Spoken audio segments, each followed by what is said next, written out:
Good morning friends, আজকে নতুন জায়গা থেকে নতুনভাবে ব্লগ স্টার্ট করছি। আর এই যে চান হয়ে গেছে, পুজো করতে যাব। আর নতুন জায়গা তো, তাই একটু এদিক ওদিক দেরি হয়ে যাচ্ছে, একটু সেট হতে সময় লাগছে।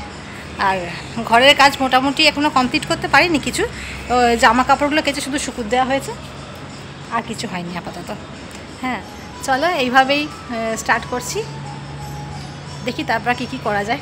দেখো এখন তো গ্যাস পাইনি, ওই একটা ইন্ডাকশান কালকে নিয়েছি আমি, আবার এইটাই ফার্স্ট ইউজ করছি জানো। আমার কাছে আগে তো গ্যাসেই করতাম, এই প্রথম ইন্ডাকশান। আর তাই এখানে 4টে মতো ডিম বয়েল করতে বসিয়েছি। আর এখানে না ওই সব অর্ডার করতে হয়, তাই অর্ডার করেছি সেই জিনিসগুলো। এখানে সব জিনিসই প্রায় অর্ডার করতে হচ্ছে। এখানে ওই গেলাম মুদিখানার দোকানে, ঝট করে জিনিস কিনে নিয়ে চলে এলাম, এই ব্যাপারটা এখানে একটু কম। তা ওই ব্লিঙ্কিট ঠেনা তেনা এইসব থেকে অর্ডার করে জিনিস আনতে হবে। হ্যাঁ, তা ওই জন্য ব্রেড বাটার এগুলো সব অর্ডার করে দিয়েছি। আর ডিম বসিয়ে দিয়েছি, ওইগুলোতে একটুখানি সেদ্ধ হয়ে যায়, তারপর পাউরুটি আর ডিম সেদ্ধ অন্তত জলখাবারটা খাওয়া যায়। আর ইন্ডাকশানের তো আমার কোনো রকম বাসন কোসন নেই, তা সুতরাং একটা হাঁড়ি অর্ডার করলাম জানো। কী করবো বলো, ভাত তো খেতে হবে একটু আধটু করে, দেখি কখন দিয়ে যায়। দেখো ইন্ডাকশানে একটু ভাত বসিয়েছি। কতদিন আর পাউরুটি আর ম্যাগি খাবো বলো না দেখি। এই বাড়ি থেকে ভাগ্যিস একটুখানি দেরাদুন রাইস কিনে নিয়ে এসেছিলাম, ওইটা একটু বসিয়ে দিয়েছি। আর একটু আলু সেদ্ধ করবো, আর ফ্রিজে বাটার আছে, ঘি আছে, দুপুরবেলা খাওয়াটা আজকে ম্যানেজ হয়ে যাবে। এটা করে নিই। এখনও রান্নাঘর পুরোপুরি ভালো করে গোছানো হয়নি গো, আস্তে আস্তে গোছাবো। এখানেও একদম জিনিসপত্র যা যা ছিল সব এনে ঢুকিয়ে দিয়েছি, একটু সময় করে নিয়ে গোছাবো আস্তে আস্তে।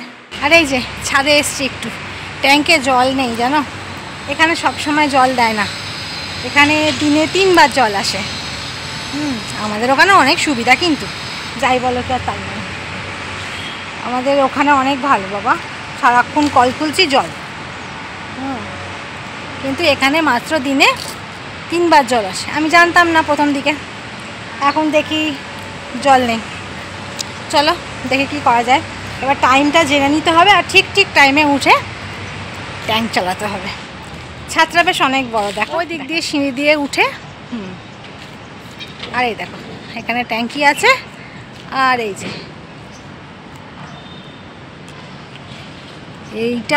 এই বিল্ডিংটা জানো 30 তলা, বুঝতে পারছো? বাপরে 30 তলা।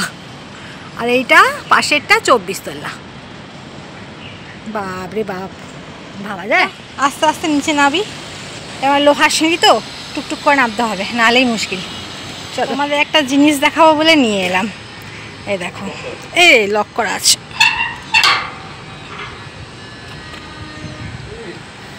এই দেখো, এই জায়গাটা বাগান করার জন্য দিয়েছে।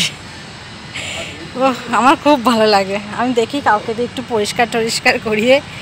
সম্রাটকে বলেছি তুমি যখন চলে যাবে, তারপর যখন আসবে আমার ওখান থেকে 2-1টা করে গাছের বীজ নিয়ে আসবে, সেই বীজগুলো ফেলে দেবো, যদি বেশ গাছ টাছ হয় বেশ ভালো লাগবে। দেখবে এখানে সবাইকার বাড়ির সামনে গাছ, সবাইকার বাড়ির সামনে গাছ, খুব ভালো। দেখো না, ভর্তি ফুল হয়ে আছে। আর এখানটা আছে এরকম ছোট্ট একটা জায়গায়, এই ঘেরা মতো। এখানটা দেখি কিছু গাছ বসানো যায়। দেখো আমরা 2 উদ্বাস্তু এখানে বসে আছি, আর কিসে করে চা খাচ্ছি দেখবে, চা না খেলে তো আমাদের হয় না। এই দেখো টি ব্যাগ আছে, আর এই কাগজের কাপ, এখনও কাঁচের কাপ জোটেনি গো। আমরা এখন টি ব্যাগে করেই চা খাচ্ছি। সন্ধ্যে তো এখানে 7টার আগে হয় না, এখন বোধহয় 5টা 5:30 বেজেই গেছে। হ্যাঁ, তাও ফটফট করছে আলো। তাই এখন একটু চা খেতে বসলাম দুজনে মিলে। তা চাটা খেয়ে নিই। তাহলে আজকে আর ভিডিও বেশি বড় করছি না, অল্প করে দেখো, তবেই ভালো লাগবে। তাহলে আজকের মতো tata, bye bye and good evening, tata.